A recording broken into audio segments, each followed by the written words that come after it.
Los conocidos papeles de Panamá han tenido una importante fuerza mediática y ha generado mucha confusión. Para tener una visión diferente, contactamos con el analista internacional Juan Carlos Hidalgo directamente desde Washington. El caudal de información se está manejando con mucha imprudencia. ¿Qué nos puedes decir al respecto, Juan Carlos? Bueno, efectivamente, esto depende de cómo se ha manejado la información en los diferentes medios. Recordemos que esto es una filtración que a través de un consorcio internacional de periodistas se ha pasado esta información a diferentes medios alrededor del mundo. Cada país ha tenido uno o dos medios de comunicación que han sido los encargados de empezar a revelar los alcances de esta filtración en cuanto a lo que concierne a cada país. Y hemos visto que algunos medios han utilizado esto de una manera muy irresponsable. Efectivamente, hay información ahí que sirve para dar luz de la manera en que líderes corruptos alrededor del mundo utilizan cuentas bancarias en estos países para ocultar dineros que han robado, o dineros propios de actividades ilícitas, o dineros incluso producto de la evasión fiscal. Pero también se ha salido a la luz de un montón de gente que simplemente hace negocios, que no incurre en ningún tipo de hecho delictivo.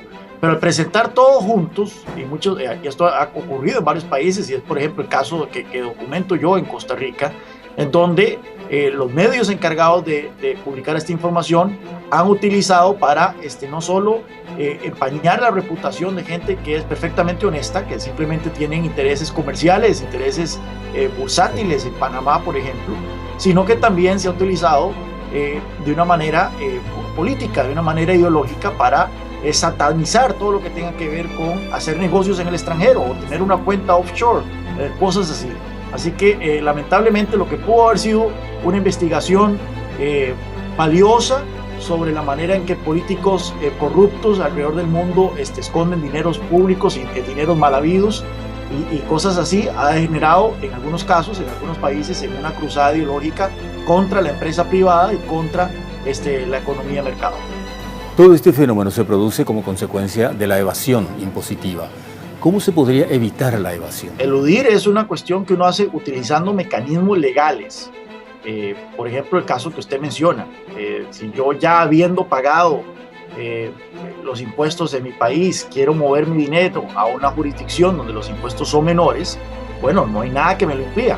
Si no hay controles de capital, no hay nada que me lo impida y no debería haber nada que me lo impida. Al final de cuentas, el dinero es mío.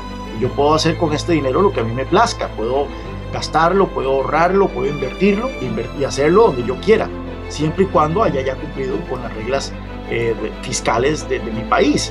Ahora bien, evadir significa que yo oculto ingresos o oculto riqueza con tal de no pagar impuestos, pero eso es un crimen, claramente.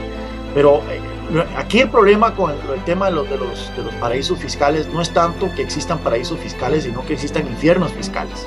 Y es que efectivamente tenemos países con impuestos altísimos y por supuesto que la gente en una era en donde mover capital es relativamente fácil, entonces es claro que la gente va a buscar mover su dinero a aquellas jurisdicciones en donde enfrenten menos penalidades fiscales, y esto es lo que está ocurriendo entonces en estos casos.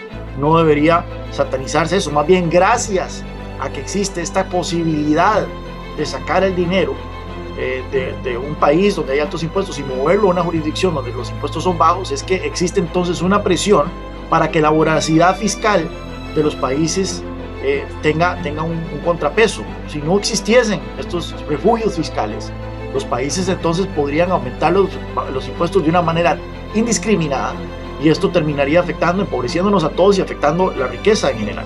¿Cuál es la mejor manera de combatir la evasión? Gente que quiere pagar impuestos encuentra que pagar impuestos es un viacrucis por la cantidad de trabas que le pone la administración a los contribuyentes a la hora de declarar, a la hora de hacer pagos, a la hora de registrarse como empresa y para poder tributar. Y eso es una constante en nuestros países. El Banco Mundial publica un informe que se llama Haciendo Negocios, y en este informe Haciendo Negocios hay un apartado que se llama Pagar Impuestos, en donde se documenta cuántas horas en promedio le toma a una empresa pagar y reportar sus impuestos. Y en algunos casos, por ejemplo en el caso de Brasil, estamos hablando que estamos de más de 2.000 horas al año es lo que toma una empresa promedio. Entonces, claramente, si nosotros no queremos que la plata se vaya a otras jurisdicciones, lo que tenemos que hacer entonces es tener un país con impuestos bajos, un país con facilidades y simplificación en el pago de impuestos, de tal forma que la plata se quede en el país.